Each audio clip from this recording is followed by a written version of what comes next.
დიდი აბრეშუმის გზის ისტორია, რომელმაც უკვე თანამედროვეობაში საუკუნის პროექტთა სახით ერთ-ერთი ყველაზე საინტერესო ინტერპრეტაცია განიცადა, ათობით სახელმწიფოს მოიცავდა და მოიცავს. ეს გზა გარდა იმისა, რომ განსხვავებული კულტურისა და რელიგიური მრწამსის ერებს აკავშირებდა ერთმანეთთან, იმთავითვე ასრულებდა სავაჭრო სატრანზიტო მაგისტრალის ფუნქციას ევროპასა და აზიას შორის. დიდი აბრეშუმის გზის აღდგენის იდეა თანამედროვე მსოფლიოსთვის პროექტის მნიშვნელობას იძენს. საქართველო, რომელიც ისტორიულად ამ გზის ერთ-ერთი მთავარი არტერიის ფუნქციას ასრულებდა, დიდი აბრეშუმის გზის პროექტის ინიციატორი და მთავარი ფიგურაც ხდება. უკვე მოგვიანებით ჩნდება ტრასეკასა და ინოგეიტის პროექტები, რომლებიც ექსპერტთა განმარტებით სწორედ დიდი აბრეშუმის გზის პროექტის შემადგენელი ნაწილია. ჩნდება ერთიანი ევრაზიული სივრცის მცნებაც და დღის წესრიგში დგება იმ სატრანსპორტო დერეფნის ამოქმედების საკითხი, რომლითაც ენერგოშემცველებისა და სხვა სახის ტვირთის ტრანზიტი უნდა განხორციელდეს. ამერიკის შეერთებული შტატების კონგრესი ამ პროექტისადმი მხარდაჭერას საგანგებო აქტით ადასტურებს, რომელიც დიდი აბრეშუმის გზის სტრატეგიის სახელწოდებითაა ცნობილი.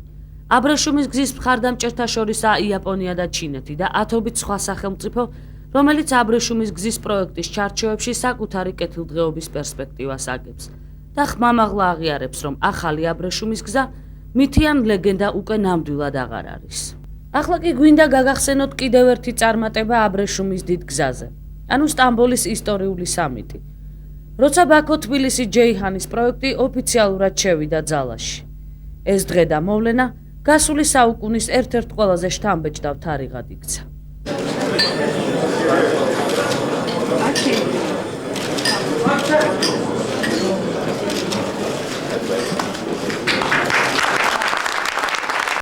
ამის შემდეგ გადის დაახლოებით 1 წელი, 2000 წლის 8 სექტემბერს ნიუ-იორკში უკვე იმართება აბრეშუმის გზის რეგიონული სამიტი, სადაც ცალკეული სახელმწიფოების ლიდერები, წამყვანი პოლიტიკოსები ისევ და ისევ დიდი აბრეშუმის გზის პროექტის ცალკეულ დეტალებზე მსჯელობენ. ძირითადი აქცენტი აბრეშუმის გზის ტელესაკომუნიკაციო უზრუნველყოფაზე კეთდება.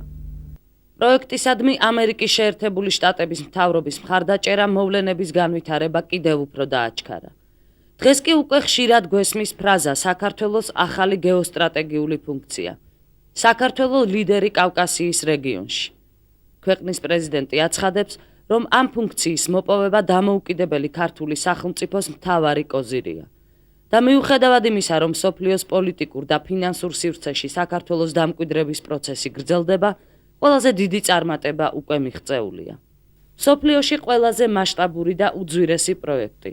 აი ასე აფასებენ ექსპერტები ბაქო-თბილისი-ჯეიჰანის პროექტს, რომლის ოფიციალური მონაწილეა საქართველო, აზერბაიჯანი, თურქეთი, ამერიკის შეერთებული შტატები, ნორვეგია, დიდი ბრიტანეთი, საფრანგეთი, იაპონია, საუდის არაბეთი, იტალია. ნავთობსადენის სიგრძე ექსპერტთა განმარტებით ნიუ-იორკიდან მაიამამდე, ან ლონდონიდან სამხრეთ ესპანეთამდე მანძილის ტოლია. წარმადობა წელიწადში 50 მილიონი ტონა ნავთობით ისაზღვრება.